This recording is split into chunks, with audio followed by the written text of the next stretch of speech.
सीधा आपको लिए चलते हैं राजधानी भोपाल। सीएम डॉक्टर मोहन यादव पहुंचे हुए हैं, क्या कुछ कह रहे हैं सुनवाते हैं।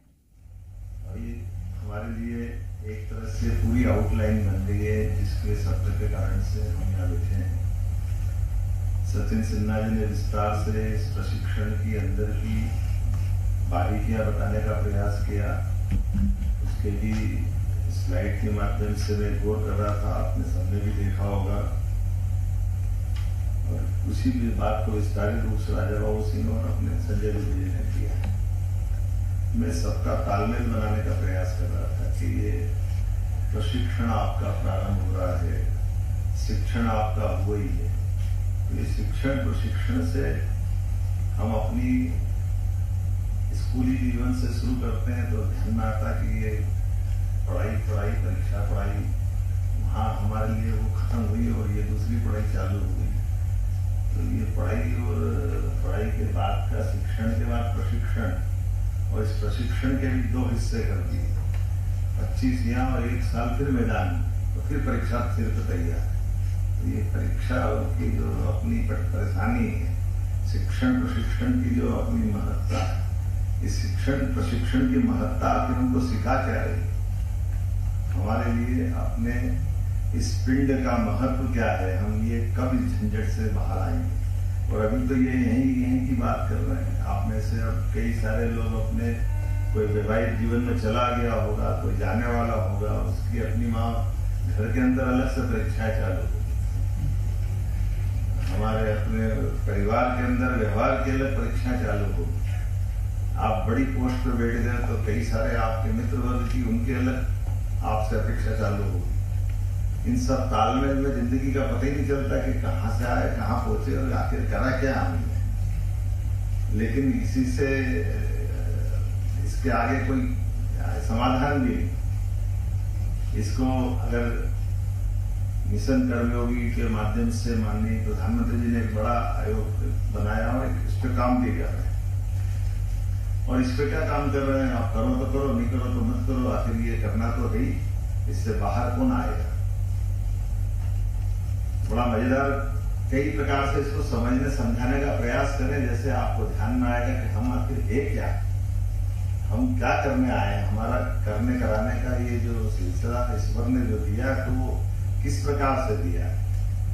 सरल भाषा में कभी कभी लगता है कि हम ईश्वर की संतान है, तो हमारे अच्छे बुरे का परिणाम भी ईश्वर पे आना चाहिए। ईश्वर पे दिया हमने ही, तो वो आप मान के चलते हैं कि हमारे शरीर में आत्मा है तो आत्मा में परमात्मा भी है, परमात्मा की हम देन है। तो आत्मा और परमात्मा की देन के बीच में हम अगर कुछ कर रहे हैं तो अच्छा करेंगे तो भी ईश्वर हमको अपने इस अभियान में सहभागी मानना चाहिए। और बुरा करेंगे तो भी ईश्वर पे दोष आना चाहिए। ईश्वर कैसे बच सकता है। तो ये मन में प्रश्न आता है तो ध्यान में आता है कि ईश्वर उसमें कैसे बच के निकलता है। गीता में भगवान कृष्ण ने 16वें अध्याय में बहुत अच्छे से समझाने का प्रयास किया। मैं भावार्थ बताऊं। जैसे जल से बर्फ बनता है, जल से जब बर्फ बन जाता है तो फिर बर्फ में जल नहीं होता है क्या, बर्फ सॉलिड हो गया, फिर बर्फ पिघलेगा तो जल आ जाएगा।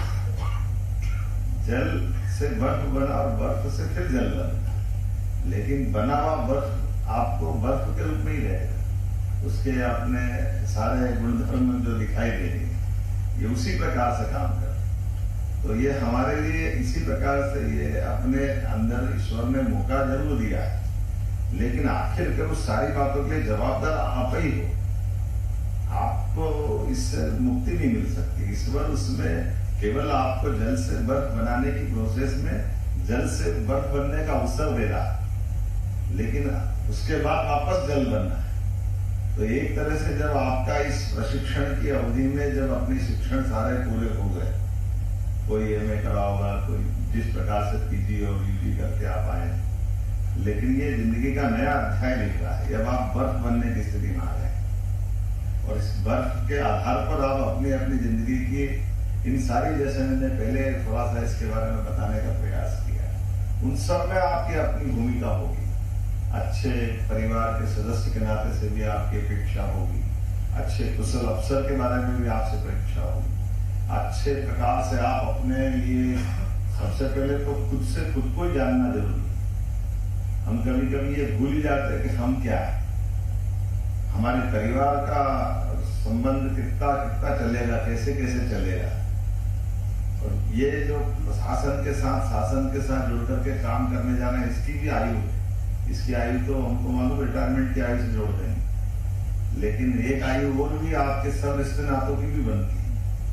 इसको सरल भाषा में समझाएं तो ऐसे भी समझा सकते हैं कि हमारे अपने परिवार में अगर संबंधों की परिभाषा देखेंगे तो हमारी अपने माता पिता, दादा दादी, नाना नानी, पति पत्नी, बच्चों, सबकी एक स्केल है। उस स्केल के बाहर कोई नहीं। हमारे नाना नानी, दादा दादी से संबंध एवरेज 25 साल सबका रहेगा। इसके बाहर कोई 2-4 साल इधर, 2-4 साल उधर, लेकिन एवरेज 25 साल। आपके घर में बेटी होगी तो बेटी एवरेज 25 साल आपके यहाँ रहेगी, इसके बाद वो अपने ससुराल जाएगी, 1-2 साल आगे, 1-2 साल पीछे, इससे बात नहीं है। पत्नी आपके साथ आएगी तो 75 साल की अगर आयु आपकी एवरेज पकड़ लो तो एवरेज 50 साल पत्नी आपके साथ रहेगी, फिर पत्नी भी साथ छोड़ेगी। बेटा आपके साथ, बहू के साथ आएगा तो एवरेज 50 साल आपके साथ रहेगा, मान के चलो। फिर वो अपने नाती पोते में आप दादा दादी की भूमिका में जाओ, तो अंततः आए आप अकेले और अकेले ही जाना। तो जो शिक्षण प्रशिक्षण की कहानी, वो प्राइमरी में आप जब गए थे तब से लेके आखिर तक हमारे पास इन सारी चीजों का निचोड़ हमको ही निकालना, और करने कराने के लिए कैसे कैसे अवसर, कैसे कैसे उदाहरण बनते हैं, वो हम सबको कई जगह यहाँ जो किताबों में बताया गया है, ये शिक्षण से हमारा व्यक्ति बनता है और प्रशिक्षण से व्यक्तित्व बनता है। और व्यक्तित्व बनने में जो हमको सिखाया है, किताबों में ज्ञान तो सब कुछ है, तो क्या लाइब्रेरियन से अपेक्षा कर लेंगे उस सब चीजों का उत्तर दे देगा?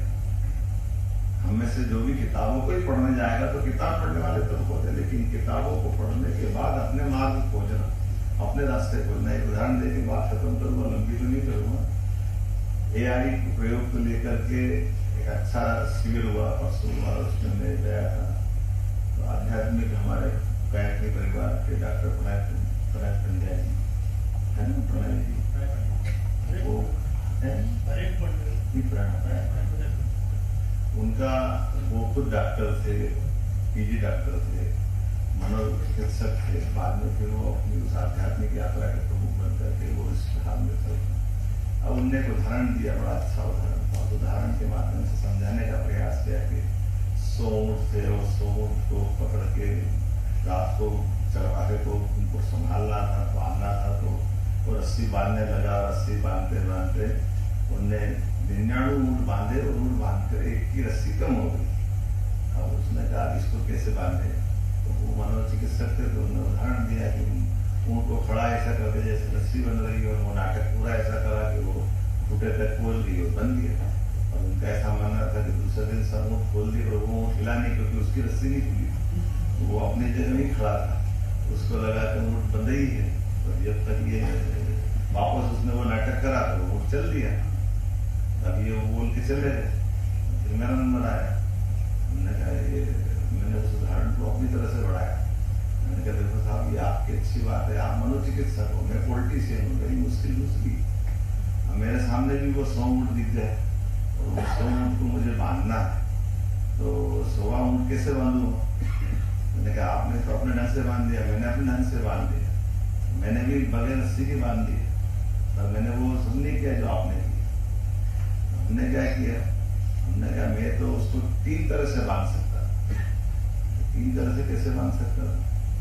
मैंने कहा हमारा तो तरीका ऐसा है कि पहली बात वो जो ऊँट जहाँ है, उन ऊँट में से सबको रस्सी से गर्दन तक क्यों बांधो, उसकी रस्सी आगे करो, एक ऊँट को दूसरे से बांधो, एक ऊँट को दूसरे से बांधो, पेड़ बांधते जाओ तो ऊँट अपने कहीं जाने वाले नहीं। दूसरा, फिर आप रस्सी नहीं लेना और उस रस्सी से बांधना, तो एक पूंछ से दूसरे की पूंछ बांधता चला, मर जाए तो भी नहीं जाएगा।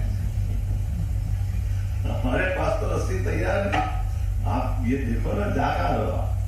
और तीसरा आखिरी के भाई कुछ मत करो, ऊँट को घेरे करके इकट्ठा कर दो, और मालूम पड़ा कि वहां अपना एक आदमी चौकीदार खड़ा कर दो, गाय की रस्सी बांधने क्या करना, उनका बाप ले जाएगा, जाएगा कैसे? हमारे पास तो यहाँ तीनों तरह का प्रशिक्षण में पुलिस वाले भी है। हमारी सबकी भूमिका है ना, हम कहाँ जा रहे हैं? समाज में लोग हम कई बार ये आकलन लाते हैं कि भाई देखो अमेरिका का कितना अच्छा सिस्टम, 10 रुपये एक पुलिस वाला, एक भारत लाखों में एक पुलिस वाला बड़ा मुश्किल है। हिसाब किताब समझ में नहीं आता, कैसे नहीं आता? तो मैंने देखो इस देश की आबादी कितनी, देश की आबादी 145 करोड़, 150 करोड़ होता है, तो सब मिला के पुलिस सारी जोड़ लो कितनी राजा बाबू? 10,000 में एक है यहाँ पे। नहीं आंकड़ा मैं बता, 13.5 लाख जल सेना, थल सेना, वायुसेना सब मिला लो, वो सारी पुलिस मिला लो पूरे देश, 26 लाख, दोनों को जोड़ दो 40 लाख के अंदर आबादी कितनी है? अब आकलन कर लो इसका, कहाँ गया ठीक है अपना हिसाब किताब। तो अब ये समझ में आता है कि ये आकलन तो बहुत गलत है, तो हम गलत है क्या? हमने कहा हम गलत नहीं। मेरा अमेरिका में शिकागो में मुझे यूडीए चेयरमैन के नाते से अपने उज्जैन के कामों को लेकर महात्मा गांधी पुरस्कार सम्मानित किया, तो मैं सम्मान समारोह में जब बोल रहा था तो मैंने ऐसे उदाहरण दिया कि आपका उदाहरण ये 10 पुलिस वाले थे या 9 पुलिस वाले थे, 9 आदमी थे, एक पुलिस वाला इनके 10 गिनने का होगा, ये आपका तरीका है। क्योंकि आपके यहाँ पुलिस आधारित समाज है और हमारा स्व आधारित समाज है, हम स्वनियंत्रित लोग। तो हमारे यहाँ पुलिस गुंडों के लिए, समाज के लिए नहीं। हमारा समाज तो इतना सुसंस्कृत है कि वहां पुलिस कोई के घर के दरवाजे पहुंच जाए तो वो घर वाले, गांव वाले सब अपने आप को अपमानित महसूस करते। किसी गांव में पुलिस आ गई तो उस गांव वाले के कई शब्द लोगों को नींद नहीं आती, हमारे गांव में पुलिस कैसे घुस गई? तो पुलिस का अपना एक रोल है, पुलिस का अपना काम। तो ये इस तरह से इन सारी व्यवस्थाओं को समझने समझाने के लिए मैंने सारी बातें कह करके आपको ये प्रशिक्षण की भविष्य की शुभकामना भी दे दी। मेरा भाषण खत्म होने की तरह आ गया।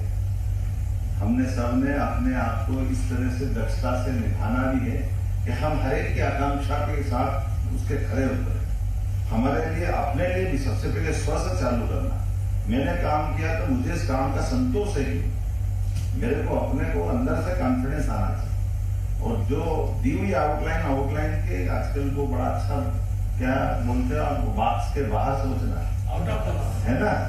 तो इसको क्या बोलेंगे कि जो चलाई ली कि उससे बाहर जाकर के हम अपने इस समस्या को, काम को समझते हुए करते रहने की आदत डालें तो हमारे लिए, लेकिन उसमें भाव हमारा पवित्र होना चाहिए। ये दोनों चीज, दोनों खतरे, वायुयान से उड़ने के भी मजे और वायुयान से ट्विन टावर को गिराने के भी हमने उदाहरण दे।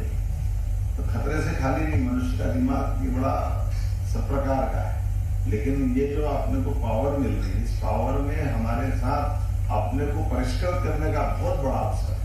बहुत सारी आकांक्षाओं के साथ, आशाओं के साथ आपको परमात्मा ने ये मौका दिया और आप तो भाग्यशाली हो कि आप अगर अच्छे से काम करते गए तो 30-35 साल आपको हिला नहीं सकता। हम तो हर 5 साल में परीक्षा देके आते हैं, हमारी तो अलग कठिनाई, इसलिए हम उस कठिनाई से रोज तैयार रहते हैं अपने आप उस व्यवस्थाओं के आधार। लेकिन जब भी समय मिले, जितना मिले उस समय का सदुपयोग करें। मेरी शुभकामना, बहुत बहुत धन्यवाद। बहुत बहुत धन्यवाद आदरणीय मुख्यमंत्री महोदय आपके साथ ब्रीफिंग के लिए। और अब कार्यक्रम की स्मृति को सहेजने के लिए हम स्मृति चिन्ह भेंट करना चाहते हैं। मैं महानिदेशक महोदय से अनुरोध करता हूँ कि वे माननीय मुख्यमंत्री को स्मृति चिन्ह भेंट करें।